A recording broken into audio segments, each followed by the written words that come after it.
So in the last lesson, I showed you guys an alternative sticking to the jazz swing for the benefit of those that just can't get their Spang-a-lang together yet. If you haven't seen that video yet, make sure you check that out after you watch this. I also mentioned in that video that you're still fully responsible for developing your swing hand. So, I mean, I can't really tell you that without showing you how to do it. So that's what this video is all about. I'm going to show you how you can develop your Spang-a-lang. All you're going to need, practice pad, one stick. So go ahead and get those and come on back.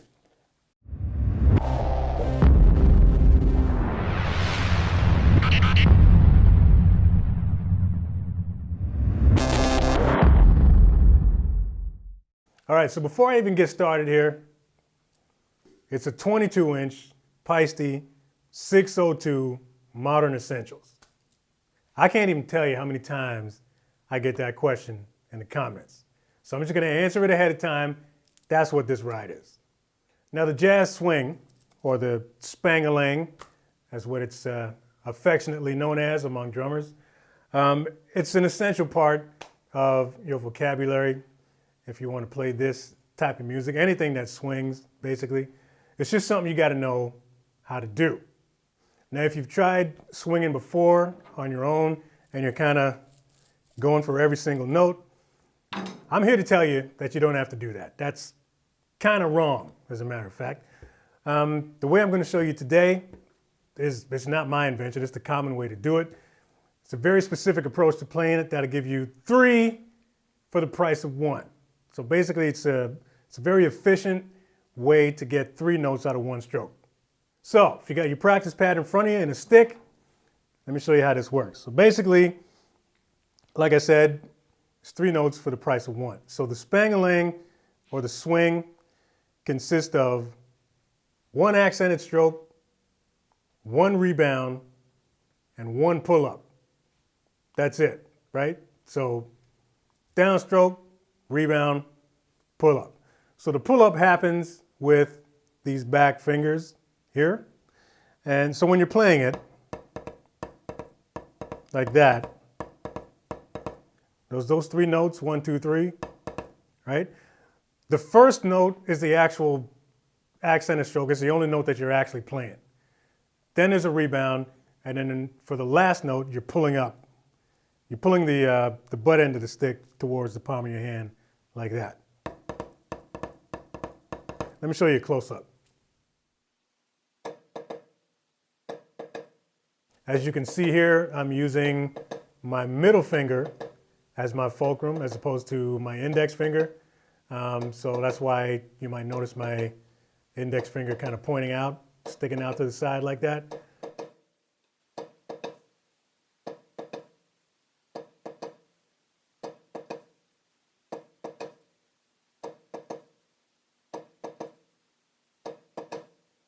You might want to consider trying that for yourself. You're going to notice there's a lot more freedom in the stick. There's a lot more range of motion when you do it that way. But that's what's happening. It's just a tap, rebound, pull up.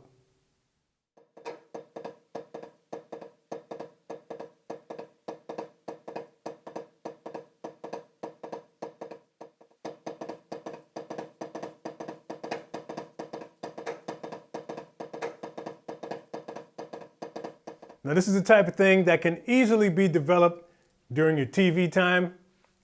Just get a practice pad, put a little towel over it so you don't bother anybody else in the house. And then that's all you're going to do. So basically, the repetitive movement, just to get used to it. You don't have to put any particular timing to it, but all you really got to do is that. Just practice what it feels like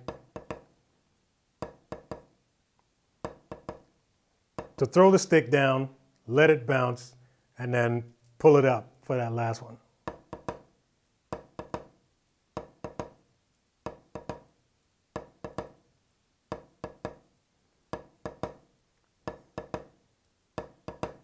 And that's it. I mean, you can do this all day, man. You can watch the entire season of Stranger Things. By the time you get to the end of it, you'll be an expert. Now, after you've gotten the movement down, you got the feel for it now, feels good. Now what you want to do is just practice playing it continuously. So just like that.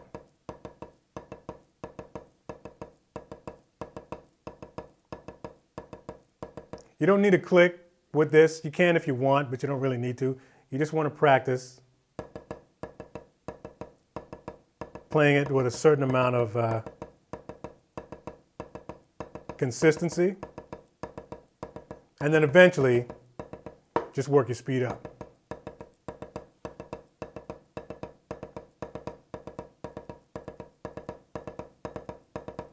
Now, if you're doing it the right way, all your hand will be doing is this. That's it. 1, 2, 3, 1, 2, 3, 1, 2, 3, 1, 2, 3. Now, it's of course beneficial while you're doing this to place your hand somewhere near the balance point on the stick. It's just going to help with the rebound when you do that kind of thing. But funny enough, it's also easy enough, even if you hold it way back here.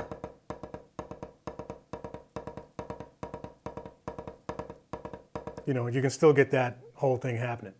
So the next step, of course, after you got it down on the pad, feels good. Now you want to jump on the kit and then start to practice playing your ride with the same motion. Now it is absolutely essential, all right? I can't stress this enough. When you go to play this on your ride cymbal, hashtag loose hands, all right? There can't be an ounce of tension in your hand when you do this. If you start to approach this and you're all stiff with it and stuff, you're gonna start to cramp up and it's gonna be a horrible experience for you. Make sure that your entire upper torso is nice and loose, because if all of this is loose, your hands are gonna be loose and everything's gonna feel great. But the approach is exactly the same. So if you want, if it helps, you know, with the visual, just imagine you got a tennis ball in your hand and this is the motion right here. You're just kind of bouncing it off of a wall, playing catch kind of thing. And that's the whole thing, man. That's the whole motion. It should feel as comfortable as this when you got the stick in your hand. Like, you want to be able to play this at a good clip, right? If you want to get up to, you know, 275, 280, you want it to feel just as comfortable and easy as it does with the lower tempos.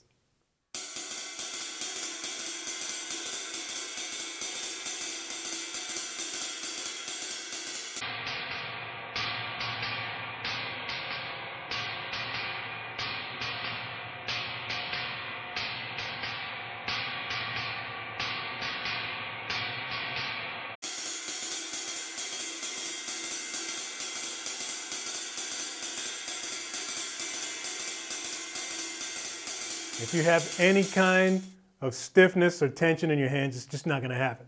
So make sure you stay loose when you do it. Keep that same sort of hand position. You know what I mean? Stroke, bounce, catch, and then just practice bouncing it off your ride. Now, a couple of tips when you, like before you go to play this on your ride, depending on what you got, right? If you have one of those super lively rides, nice and bright or whatever, then you might want to tighten it up a little bit. It's just going to feel better under the stick and it's going to sound better. So, so all you really need to do for that is just take a moon gel and stick it on top. And that'll sort of remove a little bit of the resonance and sustain. It'll tighten your ride up a little bit. And then another thing that you might find yourself wanting to do is just change the angle of the ride. So if it's in a position where, you know, if I'm just kind of naturally sitting here like this, as you can tell, it's the exact same angle as my stick. Now, you don't have to be super precise like that with it, but as long as your ride is on a nice enough angle, you don't want it too low or too high where you're going to be like this with it, you know what I'm saying? Just get it at a nice height and at a nice angle where it's where the flat part is kind of parallel to the stick, and then it's just going to feel nicer when you approach it. So that's about it, man. So after you've practiced it for a little bit, it starts to feel good now. Ride's starting to feel good under the stick there. Then you want to just turn on a metronome, give yourself some time, get that 2 and 4 happening on the hats there with the left foot. And then just start swinging. Just start swinging at different tempos. Eventually, that whole movement with the swing hand is going to seep into your muscle memory, and then you won't have to think about it anymore. So there you go, man. So that's essentially the essence of the Spang-a-lang, and like I said, a lot of it will be developed on the practice pad while you're off the kit. That's the beautiful thing about this. You're just going to learn it on the pad first, get comfortable with it, and then all of that downloaded information, you're just going to transfer it over to the ride, and it's going to feel exactly the same. So there you go, man. Another swing tip from Beatdown. Hope that helps. Thanks for watching. By the way, if you want to support this channel, you can go ahead and order yourself a t-shirt. I got an online shop full of shirts and hoodies for drummers. School season's coming up. You want to be the coolest one in there, get yourself some swag. Link will be in the description box. It'll take you right over there. New viewers, new subscribers, welcome to the channel. There's a whole lot more where this came from. Go ahead and hit that notification bell so you know when the next video is coming out. Like, subscribe, drop a comment below if you dig it. Share this video if you dig it. See you next video.